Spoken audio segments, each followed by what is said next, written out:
Everyone, welcome to Sandy talks Canada. I hope आप सब ठीक होंगे। आज हम ऐसे पीएनपी प्रोग्राम के बारे में बात करने वाले हैं जिसमें एज की भी काफी रिलैक्सेशन है, जिसमें एजुकेशन भी इतनी ज्यादा नहीं चाहिए, जिसमें वर्क एक्सपीरियंस भी इतना ज्यादा नहीं चाहिए और जिसमें आईएलटीएस के भी इतने ज्यादा बैंड नहीं चाहिए जितने आपको एक्सप्रेस एंट्री में चाहिए। ये जो पीएनपी स्ट्रीम है ये एक्सप्रेस एंट्री के थ्रू ऑपरेट नहीं करती है, ये सेपरेटली आपको अप्लाई करना पड़ता है। तो इस वजह से अगर आप एक्सप्रेस एंट्री में नहीं भी एलिजिबल हैं तो भी आप इस पीएनपी में अप्लाई कर सकते हैं। ये पीएनपी स्ट्रीम है नोवा स्कॉशिया की। इसमें और भी बहुत सी चीजें हैं कि आपको इसमें पता है कि आप कौन से ऑक्यूपेशंस के लिए अप्लाई कर सकते हैं, ये प्रोविंस कौन से ऑक्यूपेशन वाले नॉक कोड्स को सिलेक्ट करता है, कैसे अप्लाई करना है, प्रोसेसिंग टाइम क्या है, एलिजिबिलिटी रिक्वायरमेंट्स क्या क्या है, आपकी एप्लीकेशन फीस कितनी है, इस स्ट्रीम में एंड टू एंड आपको अप्लाई कैसे करना है, इस वीडियो में बात करने वाले हैं। चलो जी, without any further ado let's start the video.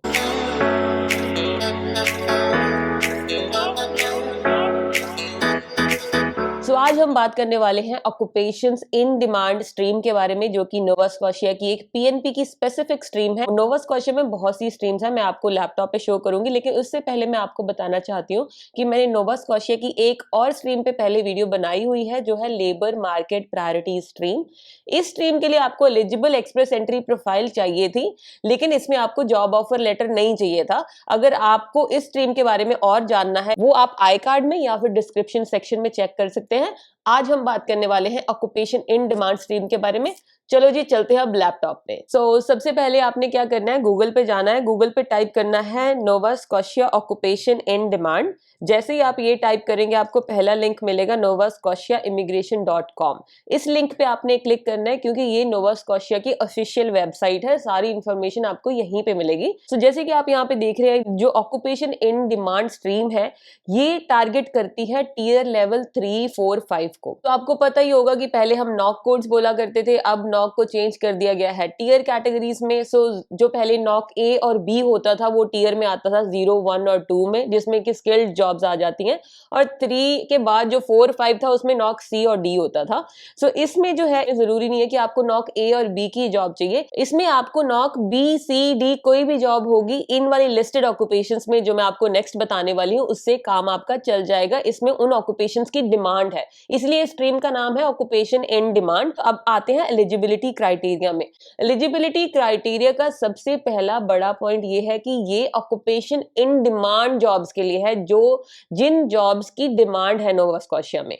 ये स्ट्रीम बेसिकली टारगेट करती है ये वाले लिस्टेड नॉक कोड्स को। सबसे पहला नॉक कोड है नॉक 33102, तो नर्सेस के लिए आ जाता है 33102। नेक्स्ट जो आपका नॉक कोड है वो है 65200, फूड और बेवरेज सर्वर्स अगर आप हैं, अब अगर आपकी वो फील्ड है। उसके बाद आ जाता है नॉक कोड 65201, अगर आप फूड काउंटर अटेंडेंट हैं, किचन हेल्पर हैं या फिर रिलेटेड सपोर्ट ऑक्यूपेशंस में काम करते हैं। उसके बाद नेक्स्ट नॉक कोड इनको चाहिए 65310, अगर आप लाइट ड्यूटी क्लीनर हैं। उसके बाद आ जाता है नॉक 73300, ट्रांसपोर्ट ट्रक ड्राइवर्स की भी इनको बहुत जरूरत है। नेक्स्ट है हमारा knock 73400, heavy equipment operator, and the last one is construction trade helpers and labour. इसमें मेन रिक्वायरमेंट यही है कि जॉब ऑफर की रिक्वायरमेंट है। जो भी हमने नॉक कोड्स डिस्कस किए हैं, इन नॉक कोड्स से आपको जॉब ऑफर चाहिए एम्प्लॉयर से। एम्प्लॉयर को आपको वैलिड ऑफर ऑफ एम्प्लॉयमेंट देना है, वो या तो एलएमआईए के थ्रू हो सकता है या फिर एलएमआईए एग्जेम्प्ट हो सकता है। जब आपके पास ये ऑफर लेटर आ गया, आप इसमें एप्लीकेशन अपनी फाइल लगा सकते हैं। नेक्स्ट आ गए हम यहाँ पे अपनी एलिजिबिलिटी रिक्वायरमेंट्स में। जैसे मैंने आपको बताया, 1 साल का एक्सपीरियंस, एज आपकी इसमें 21 से लेके 55 ईयर्स तक है। लाइक आई सेड, अगर आपकी एज ज्यादा है तो ये वाला प्रोग्राम उस हिसाब से सही है, अगर आप ये वाले क्राइटेरिया को मीट करते हैं कि ऑक्यूपेशन इन डिमांड का। उसके बाद आ गया आपकी एजुकेशन, हाई स्कूल डिप्लोमा इसमें चाहिए, वो हम बात कर चुके हैं कि एजुकेशन की इतनी ज्यादा रिक्वायरमेंट नहीं है। नेक्स्ट हमारा इसमें आ जाता है have the appropriate training skill for the job. आपकी जो भी जॉब है उस हिसाब से आपके पास वैसी ट्रेनिंग होनी चाहिए या फिर एक्सपीरियंस होना चाहिए, राइट? तभी आप उस जॉब के लिए अप्लाई करेंगे यहाँ पे, क्योंकि इसमें आपको चाहिए job offer letter from Nova Scotia employers. वो भी मैं आपको बताऊंगी आपने कहाँ जाना है, कहाँ ढूंढना है। पहले हम बाकी रिक्वायरमेंट्स डिस्कस करते हैं। उसके बाद हमारा नेक्स्ट आ जाता है prove language ability to CLB level 4। IELTS में CLB 4 चाहिए, जो कि बहुत कम है। अगर हम एक्सप्रेस एंट्री की बात करें तो एक्सप्रेस एंट्री में तो आपको CLB 7 चाहिए होता है, जिसमें 6 ईच आपको चाहिए। और बाकी PNP प्रोग्राम में भी ज्यादातर इतने ही मांगे जाते हैं। जो अटलांटिक प्रोविंस के PNP प्रोग्राम्स हैं, इसमें आपको इतने ज्यादा बैंड नहीं चाहिए, जो कि अलग एक रिक्वायरमेंट मैं बोलूंगी कि ईजी रिक्वायरमेंट है। CLB 4 की बात करें तो लिसनिंग में आपको सिर्फ 4.5 बैंड चाहिए, रीडिंग में सिर्फ 3.5 बैंड चाहिए, राइटिंग और स्पीकिंग में आपको चार चार दोनों सेक्शंस में 4 बैंड्स चाहिए। सो ओवरऑल अगर आप 4.5 भी ले आते हैं तो भी आपका काम चल जाएगा। एक चीज आपको ये ध्यान रखनी है कि जब आप एप्लीकेशन फाइल करें इस स्ट्रीम के लिए, तो आपका आइल्स स्कोर जो है वो वैलिड होना चाहिए, क्योंकि आइल्स 2 साल बाद एक्सपायर हो जाता है। सो विद इन 2 इयर्स आपका आइल्स होना चाहिए जब आप इस स्ट्रीम के लिए अप्लाई करते हैं। इसके अलावा आप सेलपिप का एग्जाम भी दे सकते हैं, जो कि कनाडा का इंग्लिश एग्जाम है। इसमें आपको 4 ईच चाहिए सारे सेक्शंस में। ज्यादातर लोग आईएलस ही प्रेफर करते हैं, तो फिर मैं आईएलस का ही आपको सजेस्ट करूंगी कि आप आईएलस ही दें। अगर आपको सेल्फ देना है तो आप दे सकते हैं, वो एलिजिबल है स्ट्रीम के अंडर। और उसके बाद आ जाता है टेफ। अगर आपको फ्रेंच आती है तो आप टेफ कनाडा फ्रेंच का एग्जाम दे सकते हैं। उसमें ये वाला जो स्कोर लिखा हुआ है स्क्रीन पे आपको दिख रहा है, तो आपको हर सेक्शन में इतना स्कोर चाहिए। ये थी लैंग्वेज रिक्वायरमेंट, जो कि बहुत लिबरल है, बहुत ईजी है according to me for this stream. आपको सिर्फ ऑनलाइन अप्लाई करना, बहुत सिंपल सा प्रोसीजर है। इसमें आप क्लिक करेंगे नोवा स्कॉशिया नॉमिनी प्रोग्राम।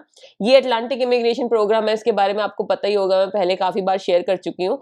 सो अगर आपको नहीं पता है, इसकी वीडियो भी आपको मेरी कनाडा पीआर प्लेलिस्ट में मिल जाएगी। सो आप नोवा स्कॉशिया नॉमिनी प्रोग्राम पे क्लिक करेंगे। जब आपने ये सारी रिक्वायरमेंट्स मीट कर ली, एप्लीकेशन आप खुद से लगा सकते हैं। I am not an immigration consultant, मैं खुद जस्ट आपकी हेल्प करने की कोशिश कर रही हूँ, आपको पता ही है, right. So it's very straight forward. जब आप रिक्वायरमेंट मीट कर लेते हैं तो उसके बाद तो एप्लीकेशन ऑनलाइन ही डालनी होती है, राइट। तो वो इजीली हो जाती है। यहाँ पे इन्होंने लिखा भी हुआ है विद इन 60 मिनट्स आप अपनी एप्लीकेशन है वो सबमिट कर सकते हैं, राइट। और कोई भी कंसल्टेंट आपके लिए जॉब ऑफर वगैरह ये तो नहीं करेगा, वो आपको खुद ही सर्च करना पड़ेगा। उसके बारे में हम बात करते हैं कि आप कैसे ढूंढ सकते हैं। तो इन्होंने बताया ये प्रोसेस बहुत सिंपल है। पहले आपको अपना अकाउंट क्रिएट करना है, उसके बाद अपनी एप्लीकेशन फिल करनी है, उसके बाद अपना जो है सपोर्टिंग डॉक्यूमेंटेशन देनी है। वो डिस्कस करते हैं हम, आप कौन से आपको डॉक्यूमेंट चाहिए। And then you just have to wait and it may take us 3 months to review a complete application. इनका जो प्रोसेसिंग टाइम है वो 3 months से 6 months तक है। नाउ ये 2 पार्ट में होता है। इसका एप्लीकेशन प्रोसेस कैसे चलता है, पहले आप यहाँ पे ऑनलाइन अप्लाई करेंगे, अप्लाई नाउ पे। ये 3 महीने में आपको बता देंगे अगर आप एक्सेप्टेड हैं, they will give you nomination letter. उस नॉमिनेशन से आपको 600 पॉइंट्स और मिल जाएंगे and then you apply federal level पे पीआर। जब आप वहां पे अपनी एप्लीकेशन डालेंगे और आपके जो पॉइंट्स हैं ऑलरेडी ज्यादा हो चुके होंगे, क्योंकि 600 पॉइंट्स आपको मिल जाएंगे अपनी इस पीएनपी से, बाकी आपके 300-400 जितने भी पॉइंट होंगे वो ऐड हो जाएंगे। And then you get the invitation to apply for permanent residency whenever the draw happens, because you already have a good score. अब बात करते हैं एप्लीकेशन फीस की। इसमें आपकी कोई भी एप्लीकेशन फीस नहीं है। प्रूफ ऑफ फंड्स की बात करें तो प्रूफ ऑफ फंड्स आपको उतने चाहिए जितने आपको एक्सप्रेस एंट्री में शो किए जाते हैं। अप्रोक्सीमेटली 13,000 समथिंग डॉलर्स हैं। 13-14 हजार कैनेडियन डॉलर्स आपको प्रूफ ऑफ फंड्स चाहिए कि आप इजीली आप यहाँ पे आके सेटल हो सकते हो। और उसके अलावा आप एक गाइड भी डाउनलोड कर सकते हैं, जो कि इनकी वेबसाइट पे है, जिसमें स्टेप बाय स्टेप हर चीज लिखी हुई है कि आपको कैसे करना है, फॉर्म कैसे भरने हैं। जो भी स्ट्रीम में आप अप्लाई करना चाहते हैं ना, तो कनाडा जो गवर्नमेंट है वो बहुत ईजी तरीके से गाइड में हर चीज बताती है कि आप ऐसे ऐसे कर सकते हैं। इनकी वेबसाइट पे खुद लिखा हुआ है कि आपको किसी कंसल्टेंट के थ्रू हम रिकमेंड नहीं करते, किसी के थ्रू जाओ। In case you want to go through the licensed consultant if you want to, otherwise आप सब कुछ खुद से कर सकते हैं। सारी एलिजिबिलिटी रिक्वायरमेंट्स आप ही को मीट करनी है। आपने मीट कर लिया, then just you have to apply online. ये गाइड आप देख लेना। अब बात करते हैं मेन टॉपिक की कि आपको जॉब्स के लिए कैसे अप्लाई करना है। तो अब हम क्या करते हैं, इस वेबसाइट पे, गवर्नमेंट ऑफ कनाडा की वेबसाइट पे, जो हमारे नॉक कोड्स हैं जिसकी ऑक्यूपेशन इन डिमांड में जरूरत है इस स्ट्रीम में, उसको सर्च करते हैं। सो कुक जो है उनकी जरूरत है हमें, राइट। सो इस फील्ड में हम कुक और लोकेशन यहाँ पे डाल देते हैं। नोवा स्कॉशिया से हमें चाहिए offer letter. So province of Nova Scotia आ गया, इसको सिलेक्ट कर लिया हमने। और यहाँ पे हम एडवांस क्लिक करेंगे। एडवांस सर्च में हमने 1-2 चीज डालनी है कि पहले तो हमने ये डालना है कि वो ज्यादा पुरानी जॉब ना हो। कई बार क्या होता है कि इतनी पुरानी जॉब होती है, उसमें या तो बंदा उन्होंने ले लिया होता है या फिर वो रिमूव करने में देरी लगा देते हैं और हम अप्लाई करते रहते हैं और हम सोचते हैं कि हमें कोई रिस्पॉन्स ही नहीं आया, राइट। तो हम कोशिश करेंगे कि लास्ट 30 डेज में जितनी जॉब्स है नोवा स्कॉशिया की वो हमें दिखाओ, राइट। सो 30 डे क्लिक कर लिया।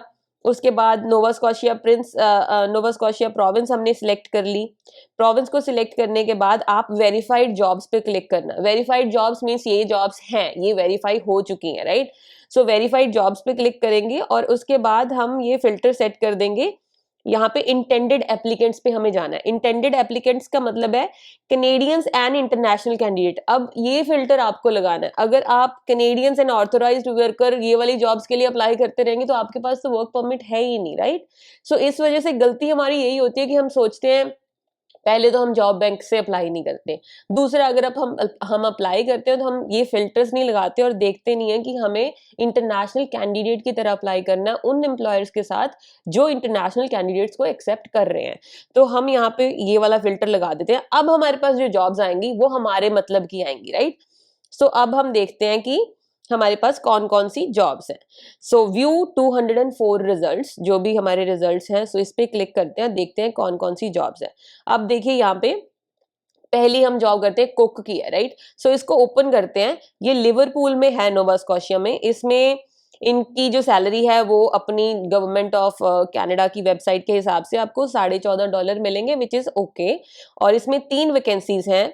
ये वेरीफाइड है, इसका जॉब बैंक नंबर ये है, इसमें ये वाली शिफ्ट्स हैं और आपको परमानेंट एम्प्लॉयमेंट मिलेगी फुल टाइम। ऑब्वियसली आपको ये भी ध्यान रखना है कि जो भी आपका ऑफर लेटर हो वो फुल टाइम हो, पार्ट टाइम नहीं चलेगा। आपकी जॉब रिस्पॉन्सिबिलिटीज यहाँ पे बता रखी हैं कौन कौन सी हैं, वो आप देख सकते हैं। आपकी बाकी रिक्वायरमेंट्स हैं एम्प्लॉयमेंट ग्रुप पर, यहाँ पे लिखा हुआ है the employer accept application from citizen और पीआर से तो इनको करनी पड़ेगी ऑफ कोर्स, वो तो एलिजिबल है ही, बट इसके अलावा और कौन एलिजिबल है, अदर कैंडिडेट्स विद और विदाउट कैनेडियन वर्क परमिट। सो आपके पास कैनेडियन वर्क परमिट नहीं होगा अगर आप बाहर से अप्लाई कर रहे हैं। अप्लाई कैसे करना है इन्होंने बता रखा है, बाय ईमेल, डिपेंड करता है एम्प्लॉयर टू एम्प्लॉयर, कई बार उनका ऑनलाइन पोर्टल होता है, आप वहां पे अप्लाई कर सकते हैं। सो ऐसे आपको जॉब अप्लाई करनी है। वीडियो खत्म करने से पहले मैं आपका एक और क्वेश्चन क्लियर करना चाहती हूँ, जिसमें आप पूछते हैं कि सैंडी अगर हम नोवा स्कॉशिया के लिए अप्लाई कर रहे हैं तो क्या हमें इसी प्रोविंस में रहना पड़ेगा सारी जिंदगी? ऐसा नहीं होता है। आपको ये रिकमेंड किया जाता है कि आप उस प्रोविंस ने जिसने आपको 600 पॉइंट दिए हैं, स्पॉन्सर किया, आप एटलीस्ट 2 साल तो रहो। लेकिन रिटन में कहीं नहीं होता ये चीजें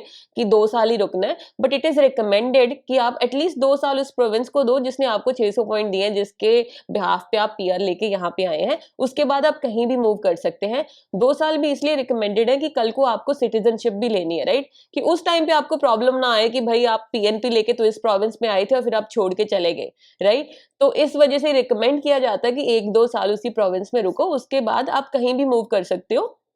जैसे आपको पीआर कार्ड मिल जाता है तो पीआर कार्ड पे तो आप कहीं भी मूव कर सकते हो, but it is recommended. I hope this helps and answers your questions. So हमने सारी चीजें कवर कर ली हैं कि आपको अप्लाई कैसे करना है, ये प्रोसेस काम कैसे करता है। 2 लेवल पे आपको अप्लाई करना है, पहले प्रोविंशियल, जब प्रोविंस से नॉमिनेशन आ गई देन आप फेडरल लेवल पे अप्लाई करेंगे। एप्लीकेशन गाइड आप डाउनलोड कर लेना। सारी रिक्वायरमेंट्स इजी हैं। एक रिक्वायरमेंट है जॉब ऑफर की, उसके लिए मैंने आपको फिल्टर्स बता दिए कि कैसे फिल्टर्स आपको लगाने हैं और कैसे आपने जॉब्स के लिए अप्लाई करना है। अगर आपको ये वीडियो अच्छी लगी है तो प्लीज लाइक जरूर कर दो और सब्सक्राइब जरूर कर लेना चैनल को। आई होप दिस हेल्प्स। अगर आप मेरे साथ 1-on-1 कॉल बुक करना चाहते हैं रिगार्डिंग स्टडी अब्रॉड, करियर और life in Canada, you can do so, the link is in the description. इसके अलावा आप मुझे इंस्टाग्राम पे फॉलो कर सकते हैं। इंस्टाग्राम पे मैं बहुत ही इंफॉर्मेटिव कंटेंट पोस्ट करती रहती हूँ। सो चलो जी, that's it from my end. मिलते हैं अगली वीडियो में। Till then take care, bye bye.